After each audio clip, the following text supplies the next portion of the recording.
ساتھ ہی آئے۔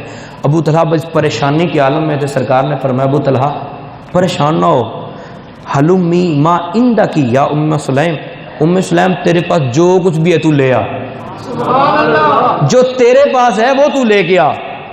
حضرت ام سلیم کہتے ہیں فاتت بذالک الخبز، یا رسول اللہ پھر روٹیاں ہی ہیں ساڑھے کول تو پھر اور کچھ بھی نہیں گا۔ فامر به رسول اللہ صلی اللہ علیہ وسلم ففت وعصرت علیہ ام سلیم اکتن لہا فادمتہ، سرکار نے فرمایا انہیں چورے کرو، چورا کر کے پھر سرکار نے فرمایا جڑا گھیو دا ٹوپا ہے وہ پلٹ دو، سارا کلیئر کرو۔ اچھا سارا کوئی کرتا۔ ثم قال فیہ رسول اللہ صلی اللہ علیہ وسلم ما شاء اللہ، پھر سرکار اس کے اوپر کچھ پڑھتے رہے۔ کی کرتے رہے؟ کی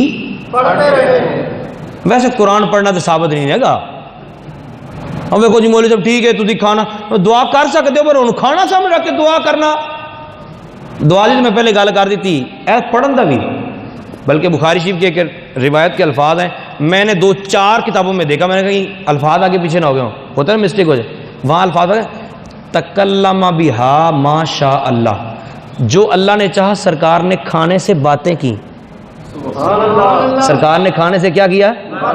سرکار ان سے باتیں کھانے سے باتیں کرتے رہے سرکار۔ اب پتہ نہیں سرکار اسے کیا باتیں کرتے رہے، وہ کہہ رہا ہوگا یا رسول اللہ آپ کھائیے، ہے سرکار فرماتے ہوں گے نہیں پہلے انہوں نے کھلاؤں گا پھر تینوں میں بھی کھاؤں گا، اس نے باتیں کی سرکار ان سے باتیں کرتے رہے۔ پھر سرکار نے پڑھا، سرکار نے کھانے کے اوپر کیا کیا؟ تو میرے پیارے قرآن پڑھنا، حدیث پڑھنا، نعت پڑھنا کھانے سامنے رکھ کر بالکل جائز اور درست ہے، یہ صحیح مسلم کی روایت ہے، بخاری میں موجود ہے۔ نبی پاک صلی اللہ علیہ وآلہ وسلم نے کچھ پڑھا، پھر فرمایا ابو طلحہ باہر جاؤ، جو باہر کھڑے ہیں ان میں سے 10 کو اندر بلا کے لے آؤ۔ وہ 10 سرکار نے فرمایا ابھی رج کے کھا لو، وہ کھا گئے، پیٹ بھر اٹھ کے چلے گئے، سرکار نے دوسرے 10 نے بلا، وہ آتے گئے۔ حضرت انس رضی اللہ تعالی عنہ آپ ارشاد فرماتے ہیں کہ میں ختم تو نہیں ہے، چھوٹے سے تھے نا آپ، فرماتے میں دیکھ رہا تھا بھی 10 ساندے پہنے یہ مکتا نہیں پیا، کہتے ہیں سرکار دو عالم صلی اللہ علیہ وسلم نے کھانے پر ہاتھ پھیرا تھا اور پڑھا تھا اور دعا مانگی تھی، ٹھیک ہے، پھر کھاتے گئے 10 کر کے کھاتے گئے۔ حضرت انس رضی اللہ تعالی عنہ سے کسی نے پوچھا، یہ حضرت ابو طلحہ سے کسی نے پوچھا کتنے لوگ تھے جو سب پیٹ بھر کر کھا گئے؟ انہوں نے فرمایا صرف 70-80 سی۔ کتنے تھے؟ اب مجھے یہ بتاؤ کہ حضرت ابو طلحہ کے گھر میں تو 2-4 افراد کا کھانا تھا، باقیوں کے لیے وہ پریشان تھے، باقیوں کو کس نے کھلایا؟ پانی ہے تیرا پانی، دانا ہے تیرا دانا، پانی ہے تیرا پانی، دانا ہے تیرا دانا۔ آخر میں یہ ایک میں حوالہ دکھانے لگا ہوں، یہ سنن دارمی شریف کی روایت ہے۔ سنن دارمی یہ آپ یوں سمجھیے کہ یہ رسول پاک صلی اللہ علیہ وآلہ وسلم کے زمانے کے قریب جس طرح امام بخاری قریب ہے نا، تو یہ امام بخاری سے بھی قریب کی بات ہے، ٹھیک ہے۔ اب ہم کیا کرتے ہیں جی، ہم ختم دلاتے ہیں۔ اجی ختم کہاں لکھا ہے جی؟ اچھا ختم پتہ نہیں ہوں کتنے لکھا ہے، میں ایک آپ کو بات سنانے لگا ہوں، اب آپ سوچ لیجئے گا کہ ہم ایسا کرتے ہیں کہ نہیں، ٹھیک ہے۔ یہ بات شروع ہوتی ہے باب فی ختم القرآن، یہ 501 نمبر، یہ اردو کا جو چھاپا ہے نا اس کی بات کر رہا ہوں، باب فی ختم القرآن، یہ 3505 نمبر حدیث پاک ہے سنن دارمی شریف کی، اور یہ امام بخاری کے دور کے محدث ہیں، امام مسلم ان کے شاگرد ہیں، امام مسلم ان کے شاگرد ہیں، امام ابو داود ان کے شاگرد ہیں، ٹھیک ہے۔ انہوں نے یہ روایات نقل کی ہیں، جو حدیث آپ کو پڑھ کے سنانے لگا ہوں وہ روایت یہ ہے کہ حضرت ابو قلابہ رضی اللہ تعالیٰ عنہ آپ رسول پاک صلی اللہ علیہ وسلم کے زمانے کی بات کرتے ہیں کہ جب قرآن کا آغاز کیا جائے اس وقت جو شخص موجود ہو تو گویا وہ شخص اللہ کی راہ میں حاصل ہونے والی فتح میں شامل رہا، اور جو شخص اس وقت موجود ہو جب قرآن پاک ختم کیا جاتا ہے تو اس کی حالت ایسی ہے جیسے مال غنیمت کے وقت بھی موجود رہا۔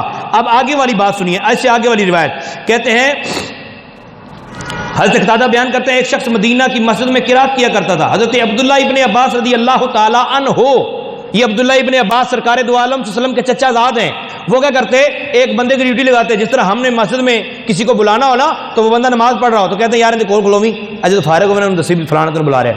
ہم اس طرح ڈیوٹی لگاتے نا. عبداللہ ابن عباس رضی اللہ عنہ ڈیوٹی لگاتے، ایک بندہ جو قرآن پڑھتا تھا اس کے پاس کھڑا کر دیتے، لے بھائی یہ بندہ قرآن پڑھ رہا ہے اس کے پاس کھڑا ہو جا. جب یہ قرآن ختم کرنے لگے، جب قرآن مکمل کرنے لگے نا پھر مجھے آ کے بتانا کیوں. انہوں نے کہا جدو یہ ختم کرے گا منہ کول ہوگا. یہ صحابی رسول ہے. اچھا کیوں؟ آگے والی روایت سنیے. حضرت انس بن مالک رضی اللہ عنہ جن کی امی کی بات ہم نے آپ کو ابھی بتائی، جن کے والد کی بات بتائی، جنہوں نے خود اپنے امی اور ابا کا یہ واقعہ سن کے ہمیں بتایا، رسول پاک صلی اللہ علیہ وسلم کی بارگاہ میں 10 سال رہنے والے حضرت انس بن مالک وہ کیا کرتے تھے، ان کا طریقہ کار کیا تھا. کہتے ہیں کہ حضرت انس رضی اللہ تعالی عنہ کان انس بن مالک رضی اللہ عنہ اذا اشفى على ختم القرآن باللیل، جب رات کے وقت وہ قرآن پڑھتے اور قرآن پاک ختم کرنے والے ہوتے، قرآن پاک ختم ہونے والا ہوتا، قریب ہوتا، تو پھر کیا کرتے، باقی منہ شیئن، وہ باقی کچھ حصہ رہ جاتا نا تو وہ چھوڑ دیتے، حتی یصبح، یہاں تک کہ صبح ہو جاتی. جب صبح ہوتی تو پھر کیا کرتے، فیجمع اہلہ فیختمہ معہم، پھر وہ سارے گھر والوں کو اکٹھا کرتے، پھر مانگتے دعا. ختم قرآن پہ کیا کرتے، گھر والوں کو بھی اکٹھا کرتے، ٹھیک ہے، اور پھر سب کو اکٹھا کر کے پھر دعا مانگتے. پھر دوسری اس سے آگے والی روایت، کان انس اذا ختم القرآن جمع ولدہ اہل بیتہ فدعا لہم، قرآن پاک ختم کر کے اپنے گھر والوں کے لیے دعا کرتے. یہ حضرت انس بن مالک رضی اللہ تعالی عنہ کی بات ہے. اس سے آگے پھر ایک بات لکھی ہے، اذا ختم الرجل القرآن بنہار صلت علیہ الملائکۃ حتی یمسی وان فارغ منہ لیلا صلت علیہ الملائکۃ حتی یصبح، کہ جو بندہ قرآن پاک ختم کرتا ہے فرشتے اس کے لیے دعائے مغفرت کرنا شروع کر دیتے. اچھا ان کوئی ابے واسطے کرے، امی واسطے کرے، چاچے واسطے کرے، تائے واسطے کرے، جدوں بھی کرے کرتے سکتا ہے نا. بعض جو حالا ختم کہنے قرآن دا ختم، اسی قرآن کو ختم کر دیتا. ابے گدو، یہ ترجمہ کس نے کیا ختم قرآن کا؟ یہ صحابی کہہ رہے ہیں. ختم قرآن کا مطلب ہے قرآن پاک کو مکمل کرنا، قرآن پاک کو مکمل کرنا. تو قرآن پاک مکمل جب کیا جاتا ہے اس وقت دعا قبول ہوتی ہے. اس وقت کیا ہوتا ہے؟ دعا قبول ہوتی ہے. 3515 نمبر روایت میں آتا ہے جو شخص قرآن پاک ختم کرنے کے بعد دعا کرتا ہے، من قرأ القرآن ثم دعا امنا علی دعائہ 4000 ملک، 4000 فرشتے اس کی دعا پر آمین کہتے ہیں. اب 30ویں دن کر لو تو بھی ٹھیک ہے، 7ویں دن کر لو تو بھی ٹھیک ہے، 10ویں دن کر لو تو بھی ٹھیک ہے، گھر والوں کو اکٹھا کر لو تو بھی ٹھیک ہے، رشتہ داروں کو اکٹھا کر لو تو بھی ٹھیک ہے. عبداللہ ابن عباس جس کے پاس جایا کرتے تھے وہ آپ کے چچا کا بیٹا نہیں تھا. تو امید واسق ہے کہ آج کے بعد کبھی اس معاملے میں جھگڑا نہیں ہوگا. کوئی اگر جھگڑا کرنے کی کوشش بھی کرے گا تو ہمیں ٹینشن لینے کی ضرورت نہیں ہے. یہ میرے پاس شرح الصدور ہے، امام سیوطی رحمۃ اللہ تعالی علیہ کتاب ہے، جن کو جاگتی آنکھوں سے 76 مرتبہ سرکار کا دیدار ہوا، جاگتی آنکھوں سے، ٹھیک ہے.